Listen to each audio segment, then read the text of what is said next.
The mass shooting at St. Francis Hospital in Tulsa is just the latest example of gun violence plaguing the United States in recent weeks. There was the racist shooting in Buffalo that claimed 10 lives. 21 people, including 19 children, killed in Uvalde, Texas, and a mass shooting in Taft, Oklahoma last weekend. Traumatic, violent events seem to be happening quicker than we can process them.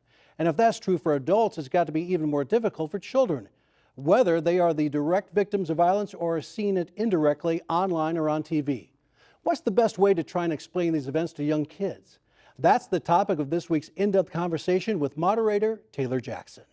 Thank you, Rich. Today I'm joined with our 4 panelists. We have Dr. Charmaine Jackman from the Sound It Out campaign, Ariel Joseph from Red Rock Behavioral Health Services, Julia Reed from North Care, and Beth Combe as well from North Care. Thank you so much for joining us today. Thanks for having us. So when speaking about child trauma, what should parents know when it comes to discussing traumatic events with their child, whether they've seen it or heard about it through media? Dr. Jackman, what do you think? How do you think that conversation will begin with these children? Yeah, well, first, I always tell parents, you want to also first check in with you, right? You want to make sure that you're in a place that you can have this conversation, distraction free, but you want to make sure you've processed this first. And then it's really the next step is checking in to see what they know, what they've heard about the situation. I think that gives you a sense of where you might start. You always want to keep the information age appropriate. You don't need to share too many details, really giving them a general perspective, and then checking in to see what they're feeling, what questions they have as they hear the information that you've just shared with them. And I will add on to what Dr. Jackman said around, I think sometimes it's clarifying questions, being able to say, maybe a lot of people who heard that might feel sad, right? So you might have a child who's young who doesn't know how to attach that experience to it. Or you might have an opener question like, I'm curious if any of your friends are talking about the news, because you want to see what they know. I think adults, and I love that you said take care of yourself first. We have a tendency when we get really nervous to treat children like little adults. And so if we can get ourselves in check, we only ask the questions and we only answer the questions they asked instead of kind of doing a whole lot more than what they didn't need to know in the first place. Yeah, so I definitely think the idea of beginning that conversation, with the kiddo, like the other panelists had said, having some open-ended questions, not just some yes or no. That way we can try and dig a little deeper and using those age-appropriate questions and really identifying what is trauma, what's that stressful event, what's the traumatic event, what are those challenging times, to help for some kiddos make it a little more concrete. That way they're understanding it more and really validating their feelings. Validation is not kind of the agreement. It's really just their space to think out loud and us validating those feelings are real and what you feel is okay. There's not a right or wrong way for them to feel. And then if possible, providing some reassurances, and it's sometimes dependent on the age of the kiddo. Sometimes that reassurance is, I don't know. And that's okay as a parent and as an adult in the world that we live in to say that we don't know, but we're going to keep working on it together. And we're going to have these good open conversations together. And we're going to do it as a team and not I'm the parent, the hierarchy, and you're the kiddo. That we're going to work on it together as a team and as a family, and we're going to get through it together. I also think, and just want to add about being aware of what they're seeing and experiencing with media, social media, and the news and different reports. I think it's important that all the things that the panel has said so far, to checking in with yourself and not transferring any fear or guilt or anxiety onto our kids. And like everybody has said, just meeting them where they're at, but being aware of what they're seeing on the media, being aware of what other perspectives that they're being seen, and to limit those in a way where they do need to be educated, but in a more child appropriate way, and by us, by the caregivers and the adults in their lives that they trust, but also at their exposure to the media. Yeah, and speaking of social media, it certainly seems like we're seeing a lot more traumatic events happening now. Beth, do you think that's true, or do you think it is because of social media? We have that endless, constant information and a lot of it negative that is just at our fingertips. I think that it is good and there's some negativity there too, but I think you can't just throw it all out because we have some negative things arise. I think it can be used in a wonderful psychoeducational way. I think it can educate people in a wonderful way. It can get to the masses very quickly. But with that, there's some wonderful things that can get to the masses quickly. And in the same way, some negativity can too. So that's why we just need to be aware of what is out there and just be mindful of what we're sharing with our kiddos. Yeah, to add on, I think I agree with Beth. It's really, we sometimes have this all good, all evil perspective around social media, and there are definitely positives to it. I think the challenge as a parent, and I'm a mom of a middle schooler who is begging me just about every day to get a cell phone, and an elementary school child. And so, one of the things I think that's different about the generation and access to social media that, in the palm of your hands, literally, is that you don't know what they're seeing during that day. You have no concept of all the things that they may have been exposed to, and to know which conversations you might want to jump into. When we had the one TV in the house, we all knew what was coming in. I think that presents a challenge. And so it is really important to have these daily conversations about what's on your mind, what has come up for you, what are some things your children are talking about. And I think that's a really valuable thing.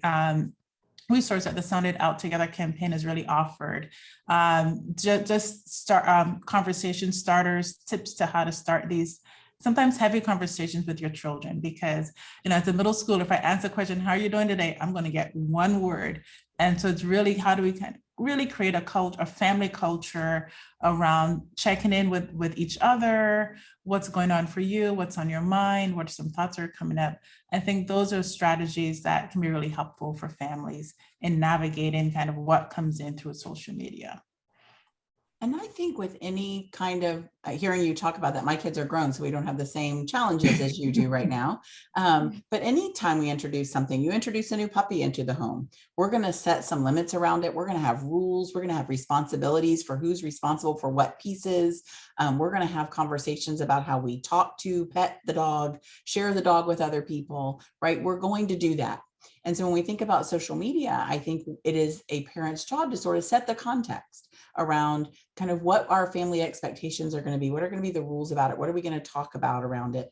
And there are some fun ways to use social media, right? I mean, I know even my adult children, I can share TikToks with them, right? And we can have a laugh and we can have some common things. But I also think learning how to turn it off, we're really wired for connection. And so especially those younger ages who I think need the opportunity to be wired in person with people, so that then they later can learn how to use social media in connecting ways.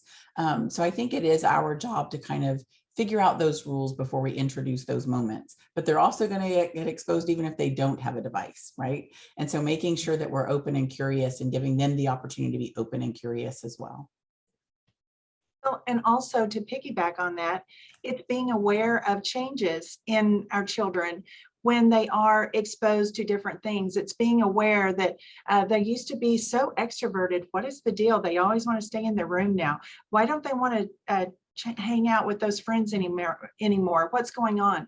Change can sometimes be good, but change can sometimes, especially in our kiddos, behavioral changes can show that we probably need to ask some very pointed questions, and we probably need to check in at school and different things just to be aware to see if changes are going on everywhere.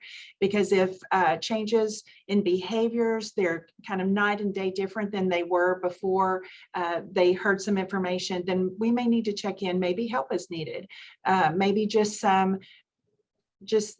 being with them, giving them some special time is important, so that we can just understand where those changes are come from, because sometimes those are PTSD symptoms in kids or the precursor to.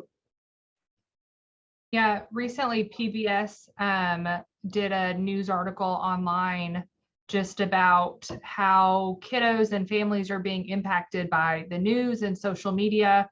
and talked about a lot of great points of what are ways that we can make children or adolescents feel more secure. So one of the biggest thing is turn off the TV. And I know for all of us, that's really hard. I know I have a 4-year-old, and turning off the TV for her can sometimes be a challenge.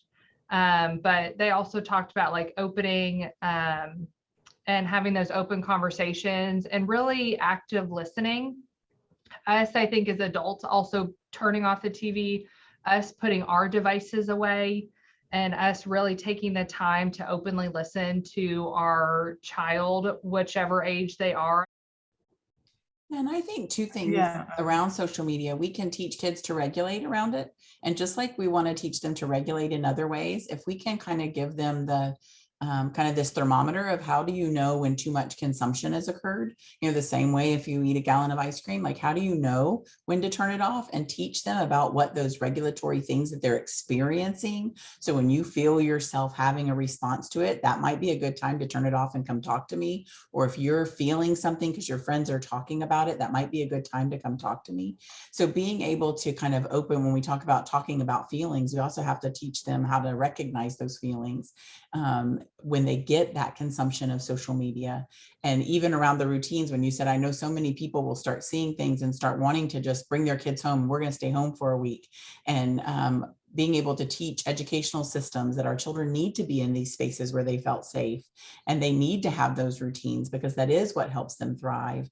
Even though now school might seem scary, school is mostly safe. And so being able to kind of send those messages if they're seeing that. And then I also think as children get older on social media, to encourage fact checking, because a lot of what people post on there might be opinion or anecdotal or not true, and giving them that ability to critically think and to kind of talk with you about, hey, I saw this, and explore whether or not it's factual or fiction. So I know that, well, most of us probably know that dealing with children who've been indirectly impacted by negative news is far different than a child who's been impacted directly by it. Ariel, what are grief counselors trained to do in situations such as mass shootings in schools? Yeah. So I think, all of us on here, I know some from different states, some from the same state, really the idea of first, meeting with the child or the adolescent and really gauging their understanding of the situation, asking those open-ended questions, really focusing on a trauma or grief related modality, something that is evidence-based. And, some of the big ones, at least at Red Rock, and I know some of the other clinicians can talk about it as well, but like TFCBT, so it's a trauma-focused CBT for children and adolescents. There's also a lot of work within that done with the families, the parents, the caregiver, when it comes to adaptive versus maladaptive behaviors, also caregiving, ways to set those limits, ways to age appropriately talk about the trauma and the event, and ways to move forward in life, not get over, not forget about it. That event has shaped and created parts of that family now, not just the kid, not just if it was done directly to someone or if they learned about it, but really addressing the family as a whole. On the parent side, there's CPT, so cognitive processing therapy, or other popular modalities like EMDR, so eye movement desensitization and reprocessing. So, I don't think traditionally when we go to graduate school for therapy, they specifically talk about something that is so specific, like a school shooting, and or like what's happening in the Ukraine, seeing different social media events that negatively impact us. We definitely talk about the idea of trauma. I know as a clinician, it's really challenging to deal with those situations, no matter how long you've been in the field, no matter whether you have a family of your own or not. I don't think people will say, I just have the answer. I know everything right to say. I know as a helping profession, we feel those struggles and challenges, and we feel the weight of it. For us, because we want to help the family, there's not those 100% correct answers, but I really think for the clinicians being trained in those evidence-based practices and utilizing those evidence-based practices and consulting with other therapists and doctors and prescribers, that is how we best help our community and best help our clients and families. What are resources that parents can use if they might be dealing with a child or a teen who has, seen tragic events, or they might think their child is just, mentally unstable and might be violent? Again, I've worked in high schools for over 17 years and really bring that expertise in navigating youth and families through different crises. So it's really important to notice, changes in behavior, whether it's changes in their mood, maybe they're more irritable. One thing is maybe they're not engaging in activities that they typically did, like they don't want to participate in their hobbies anymore. They're withdrawing from their friends and be spending way too much time in their rooms. Those are definitely signs to look for. But they may be making statements like, I don't want to be around anymore. Life is too hard. It's really important to tune into some of those conversations or some of those statements that they might be making and really holding those with seriousness. That's something we did at our schools. Really, anytime a child expressed any type of suicidal ideation, or wanting to harm someone else, we really took those seriously and made sure that they got support. We had conversations, we were listening to them. I think the other thing that's really critical also is really listening to their friends, right? Sometimes friends are noticing things on social media and might be cluing you into what might be struggling, might be hard for them. So really, thinking about, who's around your child, right? Whether they're friends, they're teachers, those are definitely people to tune into. And I always tell parents, if you're worried about something, don't just put it aside, right? Get support, call your pediatrician, talk to schools, right? Sometimes as parents, you're like, oh, maybe they don't have things to worry about. Maybe I'm being overly sensitive. Those little things, I would say, just trust your gut and get support. I would add, in Oklahoma, we have the beautiful benefit of 211. Families can just dial 211 and ask for a resource. If your child's in school, you have a system that's wrapping around you already, asking a school counselor what's available in our community. Almost every community has access to community behavioral health. North Care and Red Rock are here in Oklahoma City and around the state. So encouraging parents before something happens to make a list of, if I notice things in my children, if something happens in my community, what is going to be the places I'm going to call? Because in the moment of crisis, it's hard to think. And so being able to plan ahead for who do I need and what do I need to know, so that you have that available to you when a crisis happens, and you'll stabilize faster and probably not have that same experience long-term around the trauma when you have that quicker crisis stabilization. That's all the time that we have for today, unfortunately. And this has been a really great discussion. And I do want to thank you all for joining us today. Thank you. Thank you.